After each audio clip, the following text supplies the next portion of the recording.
삶이라는 것이 가만히 들여다보면 항상 사람이 원하는 대로만 되는 것은 아닌 것처럼 보여집니다.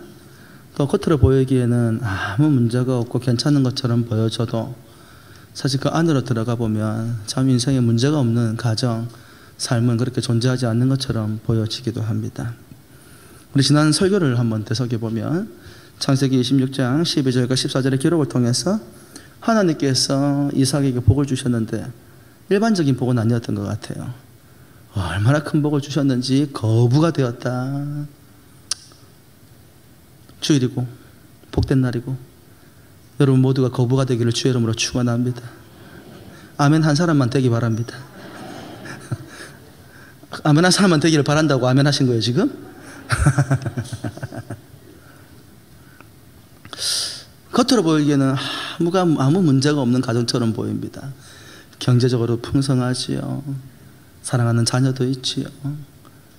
주변 사람들이 시기할 만큼 많은 것들을 다 갖추고 있는 가정처럼 보여지는데 근데 막상 그 안으로 들어가 보면 그 가정이 일그러지고 깨어져 있더라는 것입니다. 영적인 측면에서 이삭과 리브가의 일그러진 신앙관으로 인해서 가정이 굉장히 혼란스러움을 겪고 있는 모습들을 우리는 지난 시간에 살펴보았습니다. 하나님의 장막을 떠나서 신앙의 성공이 아닌 지극히 세상적인 성공을 추구한 에서와 그것을 묵인한 이삭은 현실적인 아버지였습니다. 하나님의 약속을 기억하고 귀하게 여겼지만 눈앞에 있는 현실 가운데에서 문제가 발생하자 신앙의 문제를 불법적이고 세상적인 방법으로 해결하려고 했던 리브가의 신앙과는 사실 어쩌면 오늘을 살아가는 우리의 모습과 대단히 많이 닮았는지도 모르겠습니다. 그래서 오늘의 이야기는 사실은 상처 입은 나그네라는 이 단어는 야곱에 관한 이야기로 제가 타이틀을 잡았습니다만은 사실 오늘 이야기는 야곱의 이야기보다도 리브가에게 좀 초점을 맞춰서 이야기를 하려고 합니다. 그리고 이삭과 리브가의 일그러진 신앙과는 고스란히 편애라는 잘못된 행동으로 나타났습니다. 자녀 교육이라는 관점에서도 마찬가지입니다. 에서의 불신앙적인 삶을 지적하고 가르치기보다 오히려 세상적인 성공을 기뻐하고 그 혜택을 누리던 이삭의 잘못된 판단은 형제간의 권력상잔의 위기로 그들을 몰아넣었습니다. 하나님의 축복에 대한 거룩한 야명이 있었습니다마는 신앙의 스승이었던 부모로부터 정상적인 신앙 교육을 받지 못한 채 거룩한 야망을 인간적인 방법으로 풀어낸 어머니의 방식에 순종함으로 인해서 야곱은 결국 집을 떠나서 나그네 인생이 됩니다. 이들의 가정의 모습을 보면 한 가지 확실하게 깨달아지는 게 있어요. 그게 무엇입니까? 아마 성경에서도 그와 같은 어떤 개념들에 대해서 말씀을 통해서 다양하게 접근하고 계십니다만은 정말 우리가 정확하게 알고 있는 게 있어요. 뭡니까? 오늘 1번 타이틀입니다. 같이 한번 읽어볼까요? 시작. 인생은 우리의 뜻대로 되는 것이 아닙니다. 내 인생인데 내 마음대로 되면 얼마나 좋겠어요. 근데 우리의 인생이 우리 마음대로 돼요, 안 돼요? 그냥 안 돼요? 하나도 안 돼요. 그죠? 몸이 아프고 싶어 아프겠어요. 건강하기 싫어서 건강을 잃고 싶겠어요. 가난하고 싶어서 가난하겠어요. 사업이 망하고 싶어서 사업이 망하겠어요. 직장이 잘리고 싶어 잘리겠어요. 뭐 우리 마음대로 되는 게 한 가지라도 있습니까? 참 우리의 인생의 뜻대로 되는 것이 아무것도 없는 것 같아요. 창세기 27장 41절부터 45절은 참 인생이 우리의 마음대로 안 되는 것을 보여주는 또 다른 대표적인 이야기이기도 합니다. 제가 읽어드릴게요. 그의 아버지가 야곱에게 축복한 그 축복으로 말미암아 에사가 야곱을 미워하여 심중에 이르기를 아버지를 곡할 때가 가까웠은즉 내가 내 아우 야곱을 죽이리라 하였더니 맏아들 에사의 이 말이 리브가에게 들리매 이에 사람을 보내어 작은 아들 야곱을 불러 그에게 이르되 내 형 에사가 너를 죽여 그 한을 풀려 하니 내 아들아 내 말을 따라 일어나 하란으로 가서 내 오라버니 라반에게로 피신하여 내 형의 노가 풀리기까지 몇 날 동안 그와 함께 거주하라. 내 형의 분노가 풀려 내가 자기에게 한 것을 잊어버리거든 내가 곧 사람을 보내어 너를 거기서 불러오리라. 어찌 하루에 너희 둘을 이르랴. 사랑하는 성도 여러분, 우리의 삶에서 일어나는 모든 일들이 납득이 되고 반드시 다 이해가 되는 것은 아닙니다. 우리는 하나님의 뜻을 온전히 이해하기에는 우리의 생각과 지식과 삶에 대한 경륜이 참 많이 부족합니다. 무엇 때문입니까? 로마서에서는 결국 인간의 죄 때문이라고 말씀하십니다. 우리가 죄를 알기도 전에 우리는 불완전한 존재였어요. 여러분, 죄 때문에 인간이 불완전한 존재가 된 건 아니에요. 죄 이전에도 인간은 하나님 앞에 불완전한 존재였지만 적어도 하나님을 알고 하나님의 뜻을 알고 하나님께서 원하는 방식이 무엇인지를 이해하고 그리고 그 방식에 따라서 자신의 삶을 하나님께 내어드릴 수 있었다는 것입니다. 그러나 죄가 들어오고 난 뒤로부터 인간은 하나님을 알지도 못하고 하나님의 뜻을 분별하지도 못하고 하나님께서 원하는 길이 무엇인지도 제대로 찾지 못하는 상태에 놓여졌다. 로마서 5장 12절에 뭐라고 말씀하십니까? 우리가 요즘 새벽기도 시간에도 함께 다루고 있는 말씀입니다마는 그러므로 한 사람으로 말미암아 죄가 세상에 들어오고 죄로 말미암아 사망이 들어왔나니 이와 같이 모든 사람이 죄를 지었으므로 사망이 모든 사람에게 이르렀느니라. 우리는 죄로 말미암아서 전적으로 부패한 존재가 되어졌습니다. 하나님의 뜻을 알거나 하나님이 무엇을 원하는지를 이해하는 것은 고사하고라도 하나님이 살아계신다라는 그 자체도 우리는 알지 못한 채로 살아가고 있다 이 말입니다. 우리는 우리 인생에 그 어떤 것도 어떻게 되어질지 아무것도 모르는 존재로 전락해버렸습니다. 그래서 사실은 성경이 우리에게 궁극적으로 주시는 교훈이 무엇입니까? 그런 까닭에 우리에게는 하나님의 은혜가 필요합니다. 할렐루야. 우리의 능력으로는 하나님의 뜻을 이룰 수가 없습니다. 비록 예수 그리스도를 믿는 믿음을 통하여서 하나님의 언약의 백성이라는 거룩한 지혜를 우리에게 주셨음에도 불구하고 우리가 하나님의 나라에 이르기 전까지 우리가 하나님을 아는 것은 말씀 속에서 만나는 하나님 외에 심지어는 그 말씀조차도 이해하는 데 지극히 제한적이라는 사실들을 깨닫게 됩니다. 그래서 우리는 우리의 생각보다도 하나님의 말씀과 약속을 붙들어야 합니다. 그래서 로마서 1장 17절에 뭐라고 말씀하십니까? 복음에는 하나님의 의가 나타나서 믿음으로 믿음에 이르게 하나니 기록된 바 오직 의인은 무엇으로 산다? 믿음으로 말미암아 살아야 한다. 연약한 인간이 우리가 갈 바를 알지 못하는 까닭에 우리의 힘과 능력으로 우리가 옳다고 믿는 신념으로 나아갈 때에 거기에는 반드시 벽이 있고 넘어지는 일들이 있다 이 말입니다. 우리의 인생 가운데서 넘어지지 아니하고 이 힘들고 어려운 세상을 극복하며 살아갈 수 있는 유일한 방법은 믿음으로 살아가는 것이다.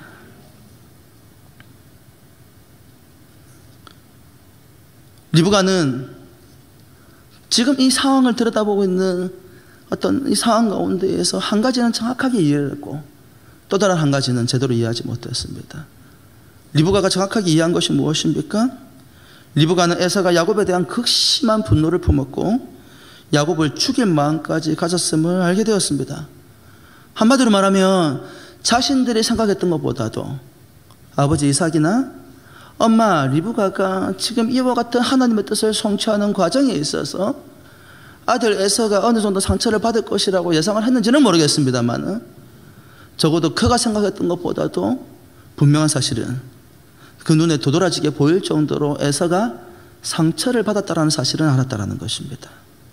적어도 자기 아들 에서가 상처를 받았다는 것을 알았다는 측면에서는 제대로 본 것입니다. 그런데 문제는 무엇입니까? 아들 에서가 상처를 받았다는 것은 알았어도 리브가가 에서가 야곱에 대해 품은 감정과 상처의 깊이에 대해서는 과소평가하고 있다는 것입니다. 44절의 말씀에 보면 뭐라고 얘기합니까? 내 형의 노가 풀리기까지 몇 날 동안 그와 함께 거주하라. 그러면서 45절 이후에 뭐라고 얘기합니까? 내 형의 분노가 풀려 내가 자기에게 행하는 것을 잊어버리거든 내가 곧 사람을 보내어 너를 거기서 불러오리라. 리브가가 아들 에서가 받은 상처의 깊이를 이해하지 못한 게 무엇입니까? 겨우 몇 날 정도 지나고 나면 다 해소될 감정이라고 생각을 했다는 것입니다. 에서가 대단히 활동적이고 어떤 문제에 부딪혀서 어떤 상황 가운데에서 어려운 일들을 만나더라도 어쩌면 쉽게 넘어가는 그런 모습들을 보았기 때문에 리브가가 그런 식으로 에서에 대해서 평가했는지는 모르겠습니다. 하지만 에서는 그러지 않았던 것 같아요. 그 어머니가 생각하는 것보다도 리브가가 생각하는 것보다도 그 상처의 깊이는 대단히 깊었습니다.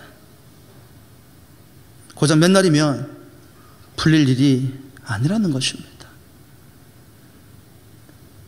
리브가가 하나님의 뜻을 지극히 인간적인 방식으로 문제를 해결하려고 했던 이 일은 사실 예견된 고통이 기다리고 있었습니다. 사랑하는 성도 여러분, 리브가의 삶을 통하여서 하나님께서 우리에게 명확하게 말씀해 주시는 내용 중에 하나가 뭐냐면, 그것이 하나님의 뜻이라고 해가지고 부당하고 불법적인 모든 행위가 다 정당화되는 것은 아니라는 것입니다. 뭐라고요? 하나님의 뜻이라고 해서 하나님의 뜻을 성취하기 위한 과정이 부당하고 불법적일 때 그것을 하나님께서 용인하시는 것은 아니라는 사실입니다. 45절에 나와 있듯이 리브가는 이 사건이 자신들이 생각했던 내용들보다도 대단히 심각한 사건으로 인식이 되어졌습니다. 뭐라고 이야기합니까? 내가 이 일로 말미암아서 두 아들을 다 잃을 수는 없다. 큰아들 에서는 야곱을 죽일 계획을 세웠고, 만일 그의 계획대로 야곱이 형에 의해서 죽임을 당한다고 한다면 그 동생을 죽인 에서조차도 잃는 비극적인 상황이 될 것이라는 겁니다. 그녀는 그렇게 생각을 했습니다. 그래서 두 아들을 다 살리고자 이삭은 리브가는 자신의 오라버니 라반의 집으로 야곱을 보내게 됩니다. 현명한 선택일지도 모르겠습니다. 사랑하는 성도 여러분, 하지만 죄의 대가는 결코 가볍지 않습니다. 그것이 하나님의 뜻을 이루고자 하는 거룩한 의도가 담겨 있다 할지라도 하나님의 뜻을 거스르는 불법은 정당화되지 않습니다. 그래서 결국 그녀는 야곱을 잃습니다. 무슨 말입니까? 몇 날일 것이라고 생각했던 시간은 무려 20년이라는 시간으로 길어지게 되어집니다. 며칠 뒤면은 볼 수 있을 것이라 생각했던 그 사랑하는 아들 야곱을 리브가는 자신이 하나님의 부르심을 받는 순간까지 만나지 못합니다. 껴안고 싶고 만지고 싶고 안아주고 싶었던 그 아들을 그녀의 생각과 달리 그녀는 하나님의 부르심을 받는 날까지 보지 못합니다. 리브가는 섬세하게 에서와 야곱의 현실을 들여다보고 있습니다.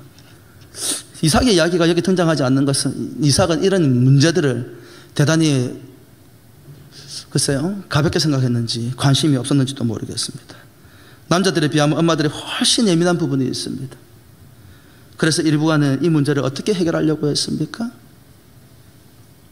리브가가 이 문제를 해결하려고 하는 그녀의 현실적인 방법 가운데는 굉장히 불편한 진실들이 담겨져 있습니다. 창세기 27장 46절 말씀해 보면 성경이 이렇게 기록을 하고 있습니다. 리브가가 이삭에게 이르되 내가 햇사람의 딸들로 말미암아 내 삶이 싫어졌거늘 야곱이 만일 이 땅의 딸들 곧 그들과 같은 햇사람의 딸들 중에서 아내를 맞이하면 내 삶이 내게 무슨 재미가 있으리까. 아들 에서와 야곱의 상황이 굉장히 심각하다는 것을 알고 이제 이 야곱을 도피를 시켜야 되겠는데 무엇으로 이 도피를 정당화시킬 수 있을까를 생각을 할 때에 뭐라고 이야기한 거예요? 27장 46절에 어쩌면 여기에는 리브가가 실제로 가졌던 감정을 반영하고 있는 것으로 볼 수도 있겠습니다. 거짓말은 아닐 거예요. 에서와 야곱의 문제를 해결하기 위해서 정당성을 부여하기 위해서 다소 과장된 표현이런지는 몰라도 우리가 지난 시간에 살펴보았듯이 아들 에서가 가나안 여인을 며느리로 드린 일은 이삭과 리브가 모두에게 대단히 충격적인 일이었습니다. 자신들의 아들이 그 정도로 신앙으로부터 멀리 떨어져 있을 것이라고 전혀 생각하지 못했던 것 같아요.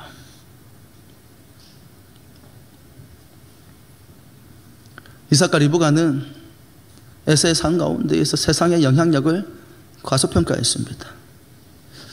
한 아들과 아버지 사이에 논쟁이 붙었습니다. 실제로 제가 친하게 지내는 장로님 아들이 이런 상황에 놓여져 있어가지고 굉장히 학창시절에 가정에서 약간 어려운 일들이 있었다는 이야기를 제가 들은 적이 있었습니다만 아들이 다소 문제가 있는 친구들하고 늘 어울려 다니는 거예요. 그러니 여러분이 부모의 입장에서 걱정이 되겠어요? 안 되겠어요? 진짜 착하고 좋은 아이들하고 어울려 다녀도 인생에 문제가 생길 수 있는 것이 삶인데 누가 보더라도 문제라고 사람들한테 손가락질 받는 아이들하고 자기 아들이 늘 같이 어울려 다니니까 아버지의 걱정이 이만저만이 아니었습니다. 그래서 아들에게 권합니다. 얘야, 저런 친구들하고 어울려 다니지 말고 좀 좋은 애들하고 어울려 다녔으면 좋겠어. 근데 이 아들이 아버지에게 뭐라고 이야기했냐면, 아버지, 나는 저 친구들을 변화시킬 수 있어요. 나 그 정도 능력 있어요. 여러분, 아들들 이야기 같죠? 여러분, 애들 이야기 같죠? 그 사이에 아버지하고 아들하고 늘 갈등이 일어났습니다. 그러다가 며칠 뒤에 아버지가 사과 한 봉지를 사왔습니다. 봉지를 열어보니까 7개 사과가 들어있는데, 아들이 보니까 아버지가 답답해. 왜? 도대체 보고 샀는지 안 보고 샀는지, 아니면 천사 같은 마음이 있어가지고 과일을 파는 사람이 불쌍해가지고 사왔는지 7개 가운데에서 6개가 썩어 있는 거예요. 멀쩡한 사과는 뭐밖에 없어? 하나밖에 없는 거예요. 근데 그 아버지가 그 7개의 사과 같은 봉지를 어떻게 해요? 냉장고에 과일 넣는 자리에다가 그대로 집어넣는 거예요. 그 아들이 보는데 또 아버지가 한심하기 그지가 없어. 왜? 남자들은 잘 모르겠습니다만 여자들은 아는 게 있죠. 그렇게 되면 어떻게, 무슨 일이 벌어지죠? 무슨 일이 벌어져요? 멀쩡한 사과도 썩어요. 모르십니까? 과일을 안 드십니까? 아들이 그 모습을 보는데 아버지 행동이 너무너무 답답해. 아버지, 그 썩은 사과 6개하고 멀쩡한 사과 1개를 같이 집어넣으면 그 멀쩡한 것도 못 먹습니다, 아빠. 아버지가 싱긋 웃으면서, 무식한 소리 하지 마라. 과일 장사가 나한테 확실하게 얘기했다. 같이 넣으면 이 사과의 선한 영향력이 얘네들을 다 싱글거리는 싱싱한 사과로 만들어줄 거라고 이야기했다. 아들이 들으니까 기가 차거든. 평소 때 정말 똑똑하고 존경받을 만한 아버지라 생각을 했는데 저 영역에 관해서는 너무너무 모르는 것 같아. 그래서 아버지가 뭐라고 이야기했겠어요? 나하고 내기하자. 이 과일이 다 싱싱하게 바뀌는지 다 썩는지 나하고 내기하자. 그리고 이틀 동안 과일상 그 안에 넣어놓고 이틀 뒤에 문을 열었어요. 자, 질문이요. 6개의 사과가 생생해졌을까요? 마지막 사과까지 다 썩어버렸을까요? 어떻게 아세요? 이거 다 겪어봤네. 썩기 전에 빨리 드세요. 열어보니까 6개의 사과가 생생해지기는커녕 나머지 멀쩡한 사과까지 다 썩어버린 거예요. 아들이 박장대소를 하면서, 우와, 아버지 내 말이 맞죠? 빨리 내게 한 돈 10만 원 내놓으세요. 아버지가 10만 원을 다 쥐어주면서 한마디 합니다. 자연의 조그마한 선물인 사과조차도 썩어있는 6개 안에 담겨져 있으면 그 생생하던 사과도 썩어버렸는데, 네가 선하지 못한 사람들 가운데 있는데 네가 네 자신을 보호하고 변화시킬 수 있다는 것은 무엇을 근거로 한 말이냐?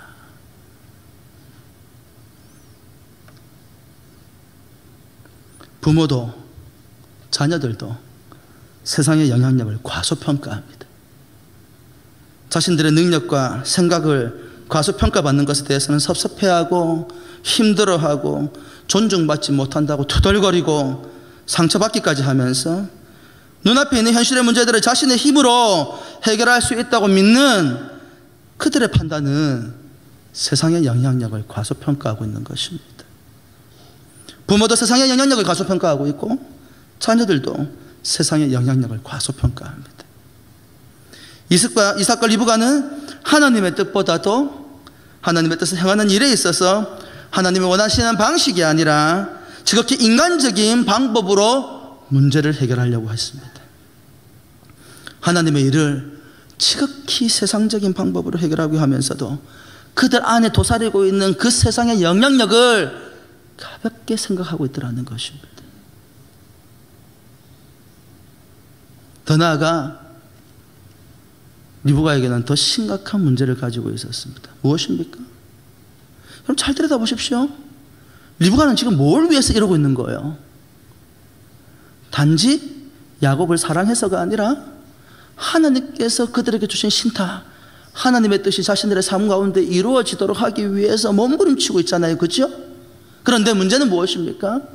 그 문제를 해결하기 위해서 어떤 방법을 사용하고 있느냐의 말입니다.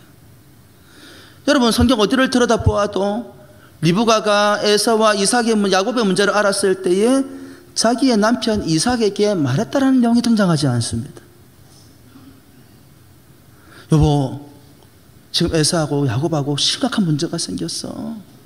이 장자의 축복을 받는 이 문제 때문에 지금 에사가 너무 상한 감정이 되어서 심지어는 야곱을 죽이려고까지 하는 것 같아요. 여보, 어떻게 하면 이 문제를 해결할 수 있을까? 성경 어디를 읽어봐도 그런 이야기가 나오지 않습니다.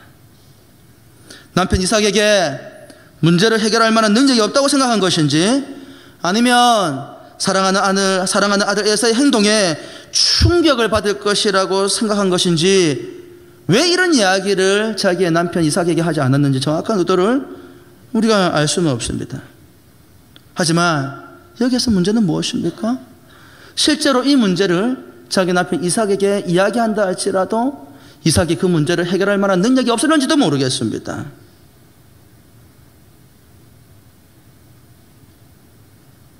그런데 이삭보다 영적이라고 생각했던 리브가는 지금 교만의 죄를 범하고 있습니다. 무슨 말입니까? 자신의 판단과 하나님의 뜻을 동일시하고 있다는 말입니다. 오히려 그녀는 하나님의 뜻이 무엇인지를 온전히 이해하지 못했습니다. 사랑하는 성도 여러분, 하나님의 언약은 궁극적으로 이삭과 리브가를 통해서, 부부인 이삭과 리브가를 통해서 성취되어져 가지만, 이 약속은 리브가가 아닌 이삭의 축복을 통해서 성취되어져 갈 것입니다. 어디에서 그 장면을 볼 수가 있습니까? 27장 20절 이후에 리브가가 아니라 이삭이 자기의 아들들에게 머리에 손을 얹고 축복하고 있는 모습들을 보게 되어집니다. 사랑하는 성도 여러분, 이것이 하나님께서 세우신 질서입니다. 사도 바울은 가정의 질서에 관해서 이렇게 권면을 하고 있습니다. 에베소서 5장 22절과 24절 말씀에 뭐라고 이야기합니까? 아내들이여 자기 남편에게 복종하기를 주께 하듯 하라. 이는 남편이 아내의 머리됨이 그리스도께서 교회의 머리됨과 같음이니 그가 바로 몸의 구주시니라. 그러므로 교회가 그리스도께 하듯이 아내들도 범사에 자기 남편에게 복종할지니라. 이 성경 구절에 대해서 오해하는 많은 분들이 있습니다. 남편에 대한, 남자와 여자에 대한, 남편과 아내에 대한 차별로 인식하는 경향선들이라는 것입니다. 그렇지 않습니다. 지금 하나님께서 에베소서 사도 바울을 통해서 5장 말씀을 통하여 우리에게 들려주고 싶은 내용은 질서에 관해서 말하고 있는 것입니다. 우리가 로마서 1장 17절에 등장하고 있는 복음에는 뭐가 나타난다? 하나님의 의가 나타나는데, 그 하나님의 의 안에서 하나님의 5가지 성품이 담겨져 있다고 말씀을 드렸죠. 그 두 번째 성품이 뭐라고 했어요? 공의의 하나님, 정의의 하나님이시다. 공의의 하나님이시고 정의의 하나님이라는 개념이 뭐라고 말씀을 드렸습니까? 하나님의 지으신 이 창조 질서를 어기는 모든 일에 관해서 심판하시는 하나님이라는 개념을 말씀을 드렸어요. 할렐루야. 하나님께서 온 우주 만물을 만드셨고, 하나님께서 창조의 질서를 따라서 이 땅의 삶들을 운영하고 이끌어가고 계신다는 사실이에요. 사랑하는 성도 여러분, 질서는 사람이 만드는 것이 아니라 하나님께서 만드시는 것입니다. 왜 하나님께서 남자를 여자의 머리가 되게 하셨는지 명확하게 우리가 이해하지 못하는 부분이 있다 할지라도 이 질서를 세우신 분이 누구시라는 거예요? 하나님이라는 거예요.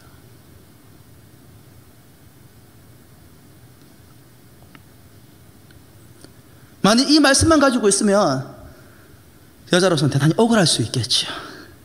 하지만 사도 바울은 남편들에게 뭐라고 이야기합니까? 에베소서 5장 25절과 28절 말씀에 이렇게 이야기를 하고 있습니다. 같이 한번 읽어볼까요? 시작. 남편들아 아내 사랑하기를 그리스도께서 교회를 사랑하시고 그 교회를 위하여 자신을 주신같이 하라. 이는 곧 물로 씻어 말씀으로 깨끗하게 하사 거룩하게 하시고 자기 앞에 영광스러운 교회로 세우사 티나 주름 잡힌 것이나 이런 것들이 없이 거룩하고 흠이 없게 하려 하심이라. 이와 같이 남편들도 자기 아내 사랑하기를 자기 자신과 같이 할지니 자기 아내를 사랑하는 자는 자기를 사랑하는 것이라. 아내는 남편의 권위를 세워주고 하나님의 뜻이 가정을 통해 성취되어져 가도록 돕고, 남편은 아내를 사랑하되 누구와 같이? 자신과 같이 사랑하되 아내의 인생을 주름지게 하지 말라고 권면하고 계시는 거예요. 이것이 뭐라는 거예요? 하나님께서 만드신 창조의 질서라는 거예요. 남편이 좀 모자랄 수 있고, 남편이 좀 무능력할 수 있고, 남편이 좀 내가 원하는 방식대로 만족스럽지 못할다 할지라도 그 남편의 권위를 존중하는 것이 무엇을 존중하는 것이다? 하나님의 창조의 질서를 존중하는 것이라는 거예요. 남편에게는 아내를 사랑해야 될 의무가 있습니다. 아내 외에 다른 이를 사랑할 수 있는 권리를 주신 적이 없어요. 그리고 남편에게는 그 사랑을 통하여서 그의 삶들이 주름지지 않도록 만들어 줘야 될 의무가 있습니다. 이것이 뭐예요? 창조의 질서예요. 국가도, 교회도, 가정도 질서가 있어야 합니다. 하지만 이것은 단순한 규칙이나 차별이나 폭거여서는 안 됩니다. 이 모든 질서의 기반은 무엇을 가지고 있는 거예요? 사랑을 기반으로 하고 있다, 이 말입니다. 리브가는 이삭을 통해서 하나님의 영적인 은혜가 흘러가게 하신 하나님의 뜻을 이해하지 못했습니다. 이삭과 의논하고 이삭의 이야기를 듣기보다도 남편 이삭의 영적인 그런 어떤 상태를 그녀가 무시했기 때문인지는 몰라도 철저하게 자신의 계획과 생각대로 이 모든 일들을 이루어갑니다. 야곱을 라반의 집에 보내기 위해서 실상 어느 일면에서는 그 안에 사실이 담겨져 있다 할지라도 야곱을 보호하기 위한 계략으로서 삼촌 자신의 오라버니 라반의 집에 보내기로 합니다. 여기에 대한 이삭의 반응이 어떻느냐 이 말입니다. 창세기 28장 1절부터 5절에는 이삭이 이렇게 야곱에게 이야기합니다. 이삭이 야곱을 불러 그에게 축복하고 또 당부하여 이르되 너는 가나안 사람의 딸들 중에서 아내를 맞이하지 말고 일어나 밧단 아람으로 가서 내 외조부 부두엘의 집에 이르러 거기서 내 외삼촌 라반의 딸 중에서 아내를 맞이하라. 우리 3절부터 해서 우리 4절까지 말씀 같이 한번 읽어볼까요? 시작. 전능하신 하나님이 내게 복을 주시어 내가 생육하고 번성하게 하여 내가 여러 족속을 이루게 하시고 아브라함에게 허락하신 복을 내게 주시되 너와 함께 내 자손에게도 주사 하나님이 아브라함에게 주신 땅 곧 내가 거류하는 땅을 내가 차지하게 하시기를 원하노라. 이에 이삭이 야곱을 보내매 그가 밧단 아람으로 가서 라반에게 이르렀으니 라반은 아람 사람 부두엘의 아들이요 야곱과 에서의 어머니 리브가의 오라비더라. 놀랍게도 이삭은 자신의 아들 야곱에게 이와 같은 일들을 통하여서 삼촌 라반의 집에 가서 오라비 라반의 집에 가서 아내를 구했으면 좋겠다.